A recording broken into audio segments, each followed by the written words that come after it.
Neste mês, o Museu de Rio do Sul está recebendo oficinas e palestras sobre cultura indígena.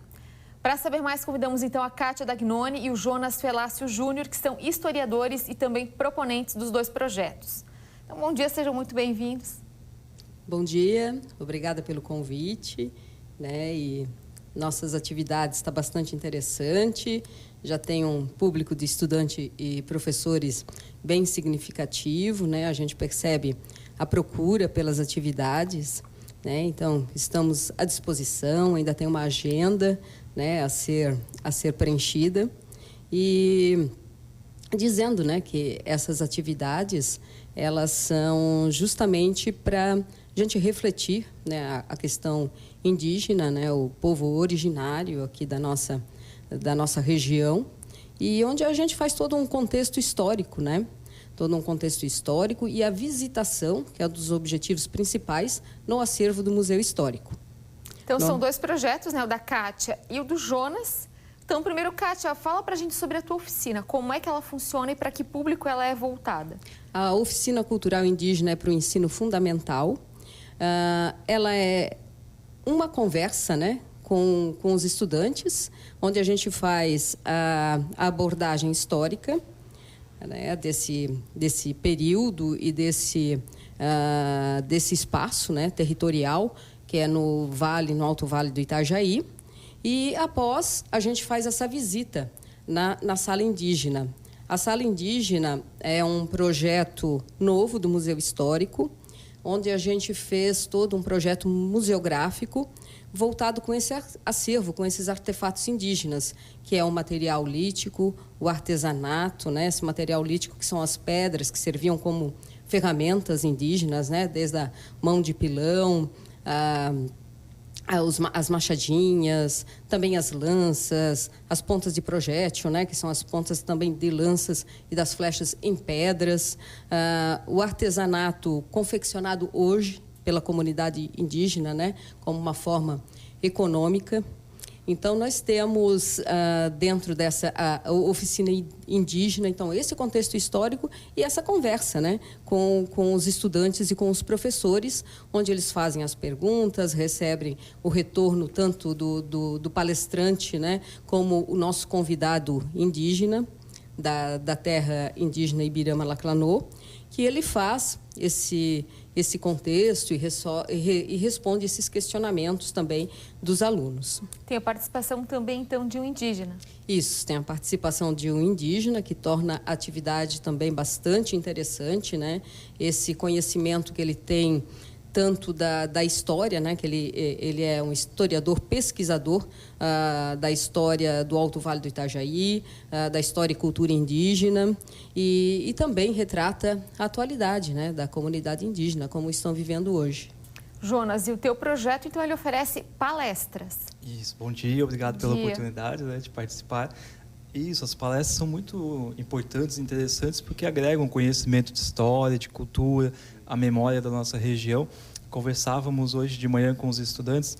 Muito importante a gente conhecer a história, a origem dos nossos familiares, Temos várias pessoas aqui com descendência alemã, italiana, é muito importante. Mas também é fundamental conhecermos a população que residia aqui nessa região, que ocupava esse território antes da chegada dos imigrantes europeus ao Alto Vale do Itajaí. Então, conhecer um pouco o que mudou na história deles, como que era a vida deles antes da chegada dos imigrantes, como que é a vida deles hoje, como que aconteceu essa integração com a sociedade regional, o que isso interferiu no cotidiano, na cultura, nas tradições, na forma de viver, na religiosidade. Então, são inúmeros aspectos que podem contribuir também na formação dos estudantes. Existe também a questão da legislação hoje, que incentiva também que as escolas desenvolvam atividades, que estudem a questão do povo negro, do povo indígena. Então, esse projeto, a oficina, o projeto, as atividades contribuem para a formação cultural, educacional desses jovens, para que eles possam também interagir com o palestrante indígena e a curiosidade. Eu acredito que o grande diferencial dessas atividades é a curiosidade. Os alunos, eles se sentem motivados, sentem essa curiosidade de saber o que é diferente da vida deles em relação à vida dessa população aqui da nossa região. E desperta um interesse diferente quando se sai um pouco da sala de aula, do ambiente rotineiro, né? Jonas, essa tua palestra ela é voltada a que faixa etária? É mais voltada, então, a estudantes do ensino médio, estudantes de cursos superiores. Então, ainda existem oportunidades de agendamento, né? As escolas, os professores podem estar fazendo esse agendamento. E a ideia é sempre essa, incentivar essa questão do conhecimento sobre a nossa história.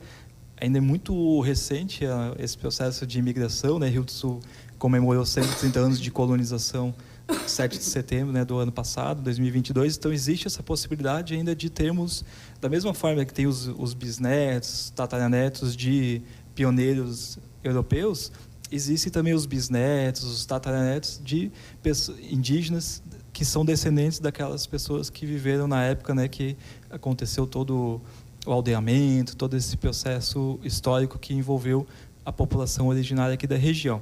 Então, certo. É uma possibilidade, né, uma oportunidade dos jovens conhecerem mais de uma população que vive tão pertinho deles, mas que muitos ainda não tiveram a oportunidade de ter contato, de conversar pessoalmente e de ouvir também uma palestra. E uma aula diferente, né? Os 2 projetos, então, receberam recursos verba estadual, é o Prêmio Elizabeth Anderle de apoio à cultura, é isso? Isso. Então, os 2 projetos contemplados é uma forma de incentivar, né, atividades diferenciadas para escolas e contribuir para essa legislação. Essa legislação incentiva também a atividade, né, indígena, atividade relacionada também à história do povo negro, né? Então, contemplando essa legislação e incentivando um momento diferente, os estudantes saindo da sala de aula, né, participando, visitando uma sala temática, muito importante, porque proporciona uma interação diferente. É um ambiente diferente em relação à rotina, ao cotidiano deles. E proporcionando, então, palestra, conhecimento, informação sobre história, cultura, tradição, memória.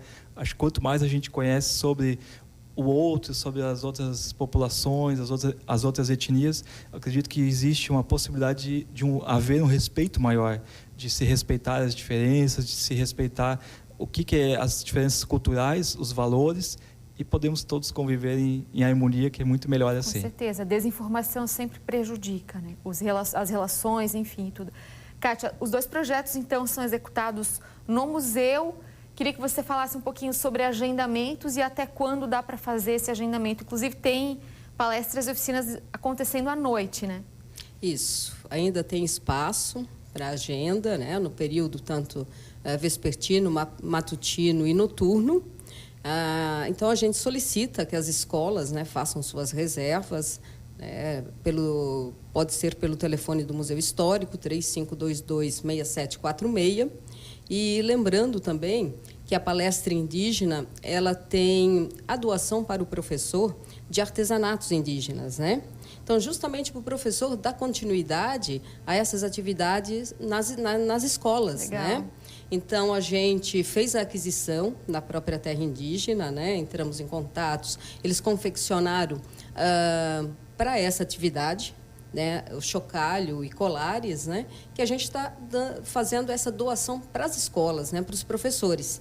Então, se tornou bastante interessante, a gente já fez algumas atividades, né, onde o professor já utiliza, né, o colar, porque ele é uma forma, né, esses adornos que na época antiga era usado para os rituais, né, hoje são utilizados como enfeite, né, como adornos pessoais. Então, e o professor vai poder fazer também essa reflexão na escola com os alunos, né?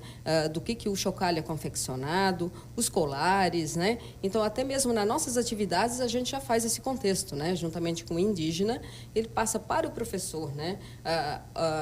Do que era confeccionado naquele tempo antigo, na época do mato, e como é confeccionado hoje, né? Onde se procura esses materiais, né? Que são justamente expostos nesses artesanatos. Tá certo, então.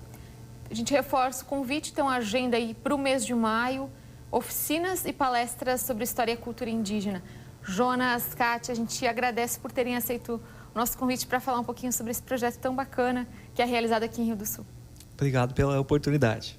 Agradecemos, né? Agradecemos o convite, a oportunidade e estamos à disposição, né? Para questionamentos, para agendamento, né? estamos aí à disposição da nossa comunidade, porque nossa comunidade também pode participar dessa atividade juntamente com um grupo de alunos e professores, né? Então, estamos à disposição.